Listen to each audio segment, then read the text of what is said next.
So hey guys, welcome to our new video. और आज हम लोग पढ़ने वाले हैं बोर्स एटॉमिक मॉडल। तो Bohr's atomic model Rutherford atomic model का एक मॉडिफिकेशन था। बोहर ने उनकी स्टडीज़ को एक साल तक खुद स्टडी किया एंड जो उनके में कमियां थी उसको सुधार करके अपना एक खुद एटॉमिक मॉडल लॉन्च किया। एंड 1911 की वो घटना है, 1913 में इन्होंने अपना एक एटॉमिक मॉडल दिया। तो उस एटॉमिक मॉडल के अनुसार इनकी पहली जो लाइन थी, इन्होंने पहली जो स्टेटमेंट दी थी अपनी, वो दी थी उनके अनुसार इलेक्ट्रॉन किसी भी ऑर्बिट में घूम सकता है, इलेक्ट्रॉन कहीं भी रिवॉल्व कर सकता है। रदरफोर्ड के अनुसार इलेक्ट्रॉन को कहीं भी रिवॉल्यूशन करने की परमिशन है। बट बोहर साहब ने क्या किया कि electron can revolve electron can revolve only in certain stable orbits. कुछ स्टेबल ऑर्बिट्स ही हैं जिसमें इलेक्ट्रॉन रिवॉल्व करता है। Can revolve only in stable orbits with fixed energy. ठीक है, fixed energy with orbits have fixed energy. Fixed energy के साथ ही घूमता है। और इन्हीं फिक्स्ड एनर्जी की लेवल्स को एनर्जी लेवल्स कहा उन्होंने, एनर्जी लेवल्स N1 2 3 4 KLMN करके जो लेवल्स दिए गए। दूसरा स्टेटमेंट इन्होंने क्या दिया कि electron have same energy. Electron की जो एनर्जी होती है, electron energy is equal to orbit energy.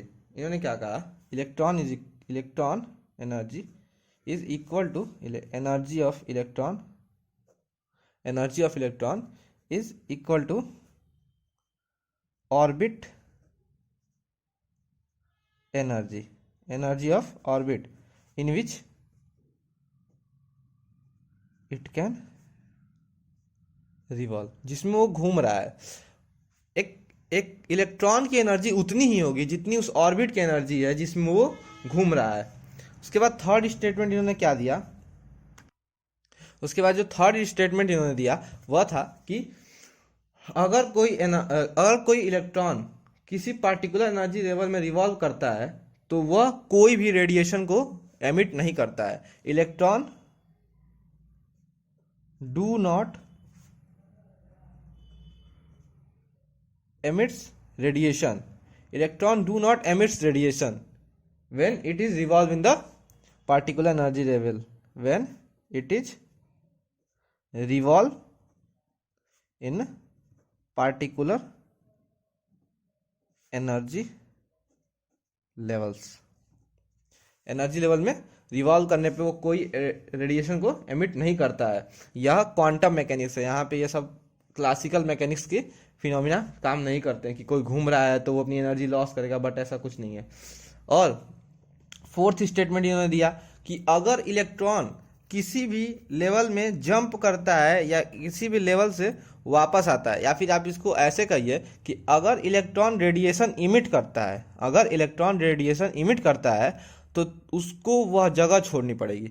अगर वो रेडिएशन को एब्जॉर्ब करता है, अब उसके पास ज़्यादा एनर्जी हो गई तो वो ऊपर की ऑर्बिट में जाएगा, और अगर उसके पास एनर्जी एमिट करता है तो वो नीचे की ऑर्बिट में जाएगा। लेकिन अगर वह एनर्जी लेता है या देता है तो उसको उस ऑर्बिट में रहने का हक नहीं है, वो उस ऑर्बिट को छोड़ेगा। सो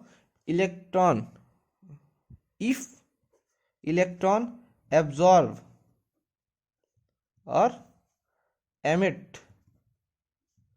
radiation, it is necessary to move in orbit में मूव करना पड़ेगा। हायर ऑर्बिट से लोअर ऑर्बिट में जाएगा, हायर एनर्जी लेवल से लोअर एनर्जी में, या फिर लोअर एनर्जी से हायर एनर्जी लेवल में जाएगा, लेकिन जाना पड़ेगा उसको। अब उनके ऊपर, बोहर के ऊपर एक सवाल उठने लगे, बोहर एटॉमिक मॉडल के ऊपर सवाल उठने लगे कि बोहर एटॉमिक मॉडल में इतनी एनर्जी लेवल्स, ये जो ऑर्बिट्स, ये सब की बात हो रही है, ये है क्या? ये ऑर्बिट्स फिक्स्ड, जब फिक्स्ड ऑर्बिट आप कह रहे हैं, एक फिक्स्ड एनर्जी की फिक्स्ड ऑर्बिट है, स्टेबल ऑर्बिट है, तो वो ऑर्बिट है कहाँ? उस ऑर्बिट को हम लोग कैसे पहचानेंगे कि वो ऑर्बिट है कहाँ? तो फिफ्थ पॉइंट में इन्होंने अपने ऑर्बिट को डिफाइन किया कि हमारी ऑर्बिट क्या है। तो इन्होंने कुछ ऐसे डिफाइन किया कि electron can revolve only in those circular orbit for which the orbital angular momentum of electron is an integral multiple of h/2 pi. उन्होंने क्या कहा कि electron can revolve only in those orbit whose angular momentum is integral multiple of h/2 pi. h यहाँ पे Planck constant है। Planck constant हर जगह आएगा क्योंकि यह क्वांटम मैकेनिक्स की बातें चल रही हैं और उसके सबसे बड़े साइंटिस्ट प्लैंक ही थे, मैक्स प्लैंक। और पाई आपका भी एक कांस्टेंट है। प्लैंक कांस्टेंट की वैल्यू आप जान रहे हैं 6.626 इंटू 10⁻⁻34 जूल सेकेंड। और कांस्टेंट जो है ये पाई, इसका आप जान रहे हैं 3.14 और 22/7। ठीक, तो यह इस तरह कुछ उन्होंने डिफाइन किया। तो इसको हम लोग कैसे लिख सकते हैं कि L is equal to, L क्या होता है, L vector, angular momentum L NH/2 pi integral multiple where n is equal to 1 2 3 4 5 lambda तक। ठीक है, और एंगुलर मोमेंटम हम लोग जानते हैं, अगर ये एक न्यूक्लियस है, और ये वो ऑर्बिट है, इलेक्ट्रॉन यहाँ रिवॉल्व कर रहा है, तो एंगुलर मोमेंटम हम लोग कैसे डिफाइन कर सकते हैं, mvr sine theta, NH/2 pi 90 degree है तो साइन थीटा 1 हो जाएगा। mvr is equal to NH/2 pi. First equation हो गया आपका, mvr is equal to NH/2 pi. अब from Rutherford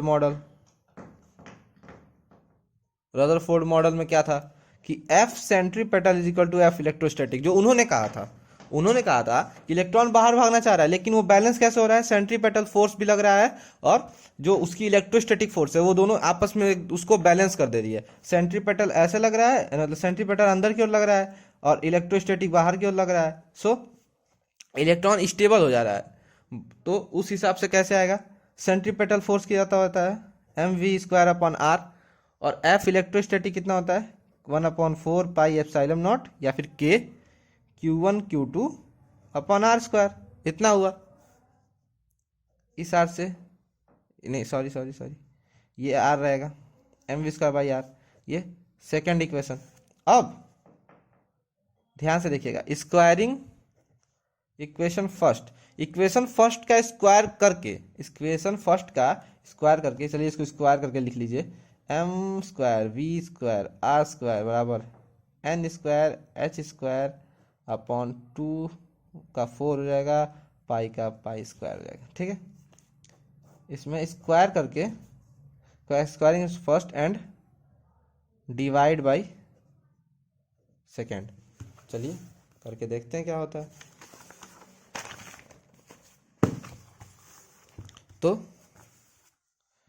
m²v²r² is equal to n²h²/4 पाई² upon mv²/r is equal to क्या हो जाएगा आपका यहाँ पे 1/4 पाई ε0 इंटू Q1Q2/r²। ठीक है, इस आर से ये कट जाएगा एक आर। अब देखिए m²v²r² is equal to n²h² into 4 से 4 कट जाएगा। ठीक है, और एक पाई से एक पाई कट जाएगा। So ε0 into r upon pi into, अब Q1 क्या है, इलेक्ट्रॉन है, तो इलेक्ट्रॉन पे चार्ज E इंटू Q2 क्या है, न्यूक्लियस है, तो न्यूक्लियस क्या होगा Ze। ठीक है, तो m²v²r² बराबर एक साथ से एक आर कट जाएगा, r बराबर N square H square epsilon naught upon pi E Z E, ऐसे कुछ होगा, ठीक है। तो आर इज इक्वल टू क्या हो जाएगा, n square H square epsilon naught is equal to m square v square pi z e square, ये हो जाएगा आपका। और अपॉन ये m v square upon m v square, तो ये वी स्क्वायर से वी स्क्वायर कट जाएगा और एक एम से एक एम कट जाएगा। तो आर इज इक्वल टू हो जाएगा n n square H square epsilon naught upon m pi z square, ये हो जाएगा रेडियस ऑफ दोज ऑर्बिट्स।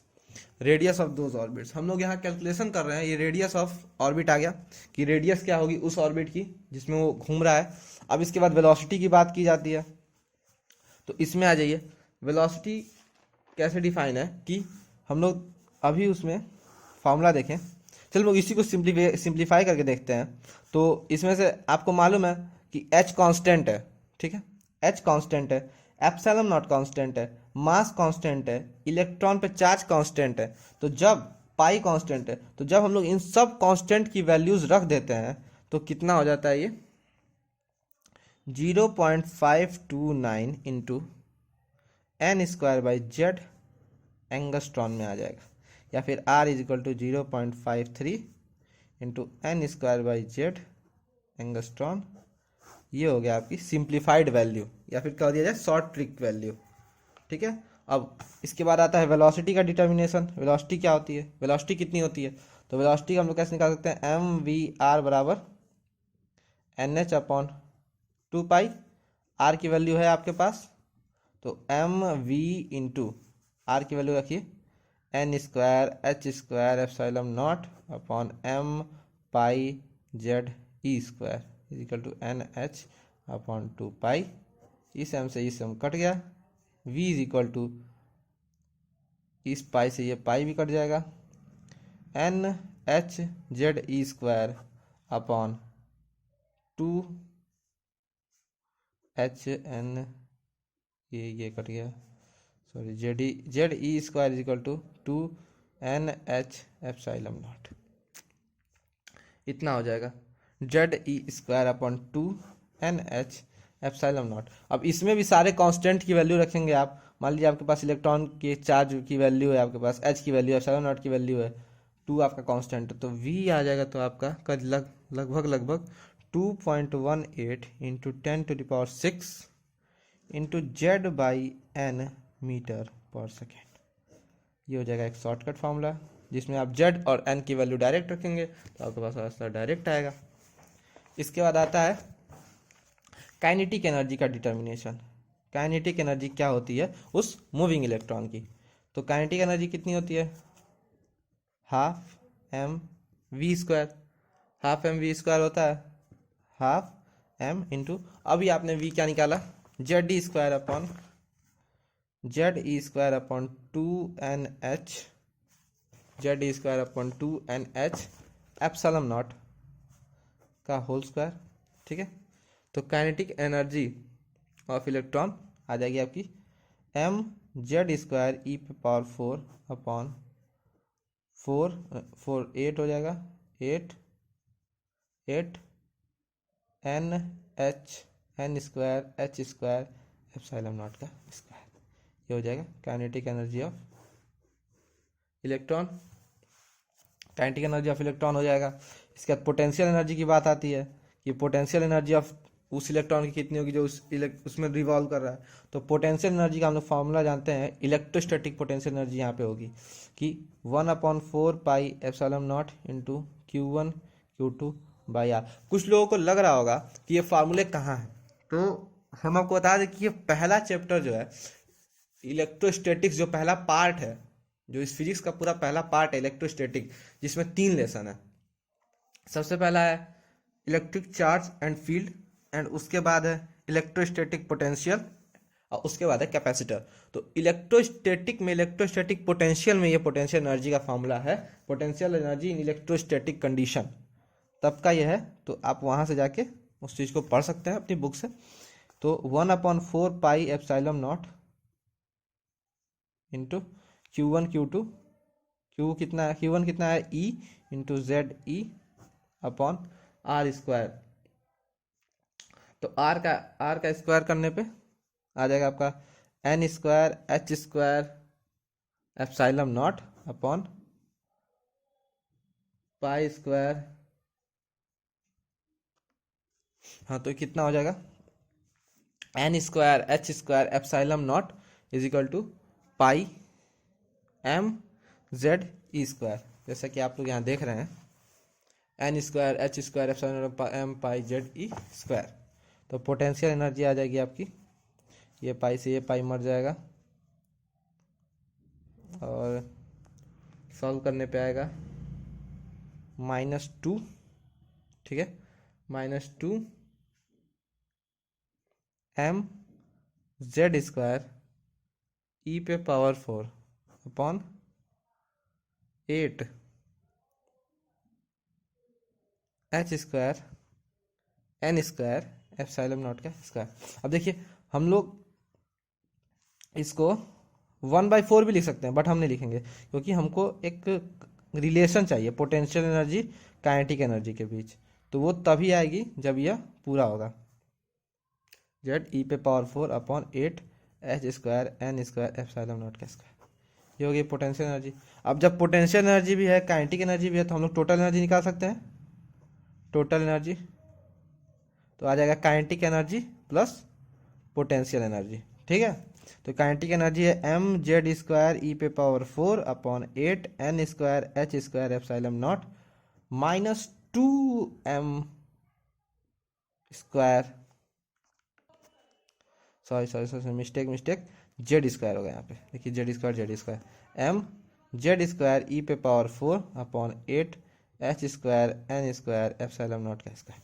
तो देखिए यहाँ ये एक बार है, यहाँ 2 बार है, तो ये -m जेड स्क्वायर ई पे power 4 upon 8 H square N square epsilon naught का स्क्वायर। ये हो जाएगा टोटल एनर्जी। तो टोटल एनर्जी इतनी आ गई। अब देखिए आप लोग कुछ रिलेशन दिख रहा होगा कि काइनेटिक एनर्जी जो है, काइनेटिक एनर्जी इस पूरे को आप x माने तो ये x है, ये -2x है, ये -x है, ये x है, ये -2x है और ये x है। तो आप इसके बीच में एनर्जी का रिलेशन कैसे लिख सकते हैं? सबसे ज्यादा कौन है? तो सबसे ज्यादा पोटेंशियल एनर्जी है। अब पोटेंशियल एनर्जी किसके बराबर है? तो पोटेंशियल एनर्जी -2 टाइम्स इसके बराबर है कि नहीं? देखिए पोटेंशियल एनर्जी -2 है तो -2 टाइम्स इसके बराबर है, तो -2 काइनेटिक एनर्जी और पोटेंशियल एनर्जी 2 टाइम्स है टोटल एनर्जी के, तो आप लिख सकते हैं 2 टाइम्स ऑफ टोटल एनर्जी। ये आ गया आपके बीच में रिलेशन। और इस रिलेशन से बहुत से क्वेश्चन बनाए जाते हैं। अगर आपसे बोल दिया किसी इलेक्ट्रॉन की पोटेंशियल एनर्जी 1.2 इलेक्ट्रॉन वोल्ट है तो वो चार्ज बोहर एटॉमिक मॉडल के हिसाब से उसकी टोटल एनर्जी बताइए, तो आप इस फॉर्मूले से उसकी टोटल एनर्जी बता सकते हैं बहुत ही आसानी से। आपको ये कोई झमेला करने की जरूरत नहीं है, बस इस रिलेशन को याद रखिएगा, आपका वो फॉर्मूला बन जाएगा और बहुत ही सलीके से वो बनेगा। और जैसा कि आप देख रहे हैं, आपके ऊपर दिख रहा होगा कि ये टोटल एनर्जी ऑफ किसकी है? इलेक्ट्रॉन की है। और इलेक्ट्रॉन की टोटल एनर्जी आपके पास निगेटिव आ रही है। इलेक्ट्रॉन की टोटल एनर्जी आपके पास निगेटिव आ रही है। और निगेटिव आने का क्या मतलब? इलेक्ट्रॉन की जब टोटल एनर्जी निगेटिव आ रही है तो उसका यह मतलब हुआ कि इलेक्ट्रॉन पे कोई अपोजिट फोर्स लग रहा है, जिसके कारण अगर हम लोग को इलेक्ट्रॉन को बाहर निकालना है तो हम लोग को उसके ऊपर एक्सटर्नल एनर्जी देनी होगी, इलेक्ट्रॉन को एनर्जी देनी होगी। और उस एनर्जी देने पे हम लोग को वो इलेक्ट्रॉन बाहर मिलेगा, इलेक्ट्रॉन हम लोग को बाहर मिलेगा। अगर हम लोग उस एनर्जी को देंगे, अगर उस इलेक्ट्रॉन को बाहर निकालना है तो हम लोग को बाहर से एनर्जी देनी पड़ेगी, क्योंकि इलेक्ट्रॉन अंदर बंधा हुआ है, ठीक है। इसके बाद आता है हम लोग पास कि एनर्जी लेवल्स क्या होती हैं। एनर्जी लेवल्स, इन्होंने अपने जो स्टेटमेंट है उसमें कहा है एनर्जी लेवल। एक जगह लिया है इन्होंने एनर्जी लेवल का नाम, एक जगह क्या, इनका पूरा मॉडल ही एनर्जी लेवल पे है। तो एनर्जी लेवल आप डायग्राम से समझिए। एनर्जी लेवल आप डायग्राम से समझ सकते हैं कि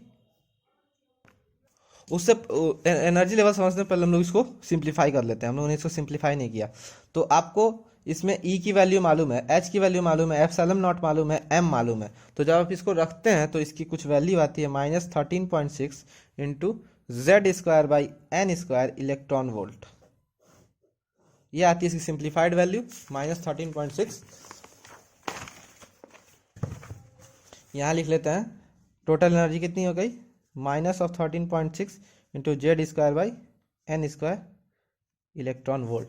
और इनका मॉडल जो था, इनका पूरा का पूरा मॉडल हाइड्रोजन लाइक एटम्स पे था। तो चलिए सबसे पहले क्या है -13.6 इलेक्ट्रॉन वोल्ट। तो सपोज करते हैं हम लोग ये पहली एनर्जी लेवल है, ये है -13.6 इलेक्ट्रॉन वोल्ट। ठीक है, अब 13.6 इलेक्ट्रॉन वोल्ट कैसे होगा? तो हाइड्रोजन का पहला सेल, पहला एनर्जी लेवल, और हाइड्रोजन का एटॉमिक नंबर 1, तो 1/1 तो 13.6 इलेक्ट्रॉन वोल्ट हुआ। इसके बाद हम लोग टोटल एनर्जी सेकेंड लेवल की निकालते हैं, -13.6 इंटू 1/n का स्क्वायर मतलब 2 का स्क्वायर 4, तो ये आ जाएगी आपकी कुछ -3.4 इलेक्ट्रॉन वोल्ट। तो 3 पॉइंट, अब आप हमको बताइए, माइनस है तो अगर कम होगा तो ऊपर जाएगा कि नीचे आएगा? सो कम होगा तो ऊपर जाएगा, तो यहाँ पे आ गया कहीं -3.4 इलेक्ट्रॉन वोल्ट, n बराबर 2। अब टोटल एनर्जी दूसरे की निकालते हैं, -13.6 इंटू 1/9, तीसरा वाला है ये, तो तीसरे की आ जाएगी आपकी -1.51 इलेक्ट्रॉन वोल्ट। तो 3.4 तो थोड़ा कम होगा, ठीक है, n बराबर 3 है ये, -1.51 इलेक्ट्रॉन वोल्ट। इसके बाद चौथे की निकालेंगे टोटल एनर्जी, -13.6 इंटू 1/16, तो आ जाएगा 0.85 इलेक्ट्रॉन वोल्ट। थोड़ा और करीब हो जाएगा, n बराबर 4, 0.85 इलेक्ट्रॉन वोल्ट। और ऐसे करते करते एक टाइम पे कोइंसाइड कर देते हैं सब। तो ये होती है एनर्जी लेवल्स। अब आप लोग इससे एक बात समझ सकते हैं कि इलेक्ट्रॉन को हम लोगों ने पिछले में पढ़ा था डिस्क्रीट स्पेक्ट्रम, तो वो यही था कि उन्होंने कहा कि किसी भी ऑर्बिट, इसके बीच भी ऑर्बिट्स हैं लेकिन उसमें इलेक्ट्रॉन नहीं थे, तो लोगों ने पूछा कि इसमें इलेक्ट्रॉन क्यों नहीं है और इसमें इलेक्ट्रॉन क्यों है।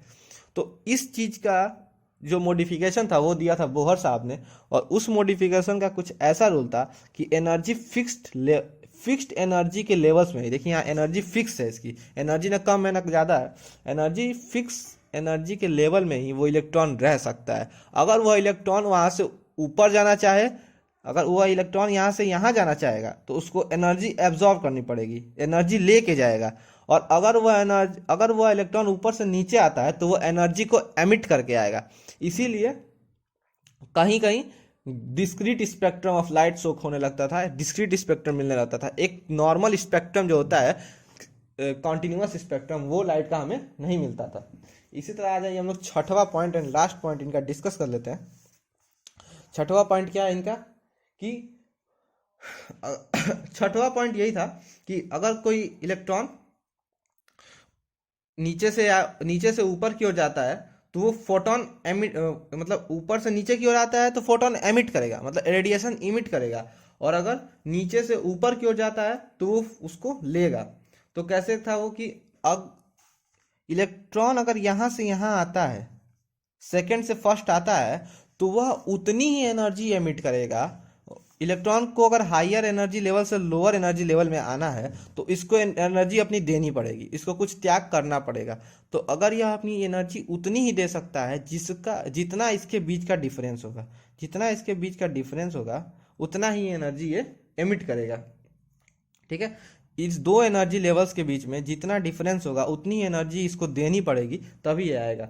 सो कैसे होगा वो कि E is equal to e N2 minus e N1। N2 जहाँ से इलेक्ट्रॉन आ रहा है, N1 जहाँ इलेक्ट्रॉन जा रहा है। ठीक है, तो E, अब E आपकी किस फॉर्म में निकलेगी तो E आपका फोटोन निकलेगा, फोटोन पार्टिकल्स में निकलेगा। इनको नाम दिया था उन्होंने, रेडिएशंस का फोटोन नाम दिया था। तो फोटोन की क्या एनर्जी होती है, hc/λ, फोटोन की एनर्जी होती है En2 minus En1 is equal to hc/λ। तो ये आ गया उनका स्पेक्ट्रम का रियल। तो इसको आप ऐसे लिख सकते हैं कि while revolving in higher energy level, an electron, मैं जैसे लिख रहा हूं वैसे लिखिएगा, आपको एग्जाम में नंबर्स जरूर मिलेंगे। व्हेन एमिट रेडिएशन इलेक्ट्रॉन में एमिट रेडिएशन, रेडिएशन में क्या रेडिएशन, कौन सी, फोटोन, फोटोन पार्टिकल्स को रेडिएट करेगा of a specific wavelength, specific wavelength की फोटोन को एमिट करेगा and falls in lower energy level, lower energy level, ठीक है। And the energy of such a photon, the energy of such a photon is always equal to difference between two energy levels, ठीक है। तो ऐसे करके इसकी जो description थी वो 6th पॉइंट यहाँ तक हुआ। अब यहीं तक इन्होंने अपने जो इस फिनोमिना था इसको अच्छे से समझाया था। इसके बाद आता है आपका कि इन्होंने, इनके भी कुछ ड्रॉबैक्स थे, इनकी भी कुछ कमियां थी, इनके भी मॉडल में कुछ कमियां थी, तो वो हम लोग डिस्कस कर लेते हैं यहाँ छोटे से पॉइंट में। और कभी भी किसी की कमियों को, ये बहुत बड़े साइंटिस्ट थे, नील्स बोर बहुत बड़े साइंटिस्ट थे, इन्होंने एटॉमिक मॉडल दिया, उसके बाद इन्होंने पूरे एटॉमिक जगत की रूपरेखा को बदल दिया था। तो इनका फेल्योर लिखना सही नहीं होगा, क्योंकि फेल्योर, कोई भी साइंटिस्ट का भी फेल्योर नहीं होता, क्योंकि वो अपना सारा का सारा जिंदगी उसके ऊपर दिया हुआ है। सो हम लोग इसको ड्रॉबैक्स लिखेंगे कि उनके परिणाम क्या थे, drawbacks of bore atomic model. तो मैं आपको बस एक पॉइंट वाइज एक्सप्लेन कर देता हूँ, की पॉइंट्स में, आप उसको नोट्स में बना लीजिएगा। तो फर्स्ट क्या था, यह सिर्फ हाइड्रोजन एटम के लिए था, हाइड्रोजन एटम के लिए था, या hydrogen like atom. Hydrogen like atom का मतलब क्या हुआ कि अगर मान लीजिए हाइड्रोजन लाइक एटम अगर लिथियम है तो Li2 पॉजिटिव, तो लिथियम 2 पॉजिटिव। लिथियम 2 पॉजिटिव का मतलब क्या हुआ कि लिथियम के अंदर कितने इलेक्ट्रॉन, 3 इलेक्ट्रॉन, 2 पॉजिटिव मतलब 2 इलेक्ट्रॉन दे दिया, बचा कितना, 1 इलेक्ट्रॉन। तो हो कैसा गया, वो हाइड्रोजन लाइक एटम हो गया, वो था इनका। दूसरा क्या था, दूसरा था कि यह मल्टी इलेक्ट्रॉन स्पीसीज के स्पेक्ट्रम को it can't explain spectrum of multi electron species, multi electron species के स्पेक्ट्रम को नहीं बता पाए थे। और उसके बाद इन्होंने थर्ड, इन्होंने अपने पूरे इस फिनोमिना में इलेक्ट्रॉन को एज अ पार्टिकल लिया, जबकि डी ब्रोय की वेवलेंथ के अनुसार इलेक्ट्रॉन एक वेव है। डी ब्रोय के प्रिंसिपल, डी ब्रोय के हाइपोथेसिस के अनुसार इलेक्ट्रॉन एक प्रिंसिपल है। तो यहां होगा कि it violates D ब्रोय hypothesis, D ब्रोय की हाइपोथेसिस। इसका भी मैंने वीडियो किया हुआ है डी ब्रोगली हाइपोथेसिस का, आप लोग देख सकते हैं जाके। चौथा, इट वायलेट्स, इन्होंने Heisenberg uncertainty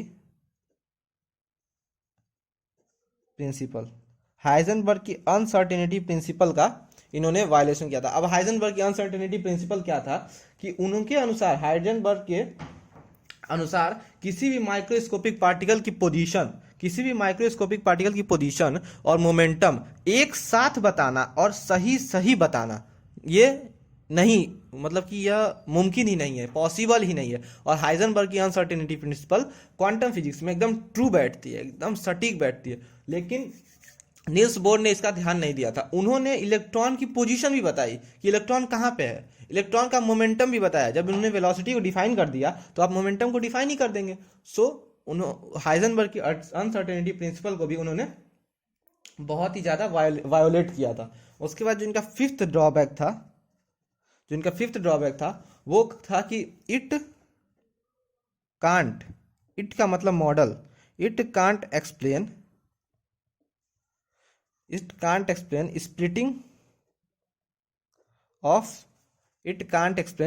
splitting of spectral lines in electric field as well as magnetic field. इ- अगर आप इलेक्ट्रॉन को इलेक्ट्रिक फील्ड या मैग्नेटिक फील्ड में रखते हैं तो वो अपनी स्पेक्ट्रल लाइंस को स्प्लिट करता है। स्प्लिट करने का मतलब इधर भागता है उधर भागता है, अपनी इलेक्ट्रिक फील्ड की वजह से या फिर मैग्नेटिक फील्ड की वजह से फोर्स एग्जर्ट होने के कारण उसकी स्पेक्ट्रल लाइंस डिस्टर्ब होती हैं। ठीक है, और इलेक्ट्रिक फील्ड की इस स्पेक्ट्रल लाइंस के डिस्टर्बिंग को स्टार्क इफेक्ट कहते हैं, स्टार्क इफेक्ट। और मैग्नेटिक फील्ड पे जीमैन इफेक्ट कहते हैं। तो इन्होंने ये भी नहीं डिस्क्राइब कर पाए कि ऐसा क्यों होता है, इलेक्ट्रॉन ऐसे नेचर को क्यों शो करता है। सो आज के वीडियो में दोस्तों इतना ही। वीडियो काफ़ी लंबी हो गई क्योंकि टॉपिक भी काफ़ी लंबा था। इनके सारे पॉइंट्स हमने कवर किए, इनकी खूबियाँ क्या थी, कमियाँ क्या थी एंड इनके पॉइंट्स क्या थे, एंड जितने भी मैंने फार्मूले इस लेक्चर में डिराइव किए हैं सारे के सारे बहुत ही इंपॉर्टेंट हैं। आप उससे ज़रूर क्वेश्चन लगाएं, बहुत ही हलवा सवाल आते हैं। आपको जेड देगा, एन देगा, आपसे डायरेक्ट पूछेगा कि उसकी रेडियस बताओ, उसकी वेलोसिटी बताओ, उसकी काइनेटिक एनर्जी, टोटल एनर्जी क्या है, तो आप डायरेक्ट बता सकते हैं, कोई बड़ी बात नहीं है। एंड बोहर एटॉमिक मॉडल बहुत ही इंपॉर्टेंट है, रदरफोर्ड एटॉमिक मॉडल भी बहुत इंपॉर्टेंट है। दोनों में से कोई एक एटॉमिक मॉडल पक्का पूछा जाता है और इस चैप्टर से 3 से 4 नंबर के सवाल उठाए जाते हैं। और 3 से 4 नंबर में आपका 2-2 नंबर में दोनों पूछ सकता है या फिर 4 नंबर में कोई एक बड़ा चीज़ पूछ सकता है। सो आप लोग इसको तैयार कीजिए एंड पढ़ाई करते रहिए। और अगर वीडियो अच्छी लगे तो लाइक कीजिए, चैनल को शेयर कीजिए एंड इस चैनल को सब्सक्राइब कीजिए। सो मिलते हैं अगली वीडियो में। सो तब तक के लिए बाय बाय।